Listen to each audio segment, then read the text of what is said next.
Indian സിനിമയിൽ തന്നെ ഏറ്റവും കൂടുതൽ പ്രേക്ഷകർ കാത്തിരിക്കുന്ന ചിത്രമാണ് 'ദൃശ്യം 3'. മലയാളത്തിൽ ആദ്യം പുറത്തിറങ്ങിയ ചിത്രം പിന്നീട് നിരവധി ഭാഷകളിൽ റീമേക്ക് ചെയ്ത് പുറത്തിറങ്ങിയത്.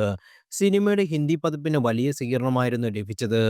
'ദൃശ്യം 3' ലോകമെമ്പാടുമുള്ള മുഴുവൻ തിയേറ്റർ അവകാശങ്ങളും ഡിജിറ്റൽ അവകാശങ്ങളും മനോരമ സ്വന്തമാക്കിയിരുന്നു. ഇപ്പോഴിതാ 'ദൃശ്യം 3'യുടെ ഹിന്ദി പതിപ്പിന്റെ റിലീസ് പുറത്തുവിട്ടിരിക്കുകയാണ് നിർമ്മാതാക്കൾ. ഒക്ടോബർ 2-ന് 'ദൃശ്യം 3'യുടെ ഹിന്ദി പതിപ്പ് തിയേറ്ററിൽ എത്തുമെന്നാണ് അണിയറ പുറത്ത് അറിയിച്ചിരിക്കുന്നത്. ഈ വാർത്ത ഇപ്പോൾ ആശങ്കയിലാണ് മലയാളികൾ. സിനിമയുടെ മലയാളം പതിപ്പിന്റെ റിലീസ് തീയതി ഇതുവരെ അണിയറ പ്രവർത്തകർ പങ്കുവച്ചിട്ടില്ല. ഹിന്ദിക്ക് മുന്നേ സിനിമ മലയാളത്തിൽ എത്തുമെന്ന് ജിത്തു ജോസഫ് അറിയിച്ചെങ്കിലും റിലീസ് തീയതി പുറത്തുവിട്ടിട്ടില്ല. ഇപ്പോഴിതാ വീണ്ടും 'ദൃശ്യം 3' മലയാളത്തിൽ എപ്പോൾ വരുമെന്ന് ചോദിക്കുകയാണ് ആരാധകർ.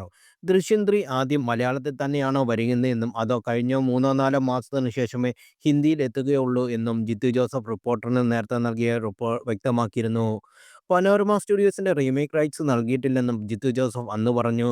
പനോരമ സ്റ്റുഡിയോസുമായി അസോസിയേഷന്റെ വാർത്ത വന്നതിന് പിന്നാലെ ഒരുപാട് ആൾക്കാർ എന്നെ വിളിക്കുന്നുണ്ട്. 'ദൃശ്യം 3' മലയാളത്തിൽ തന്നെയാകും ആദ്യം വരുന്നത്.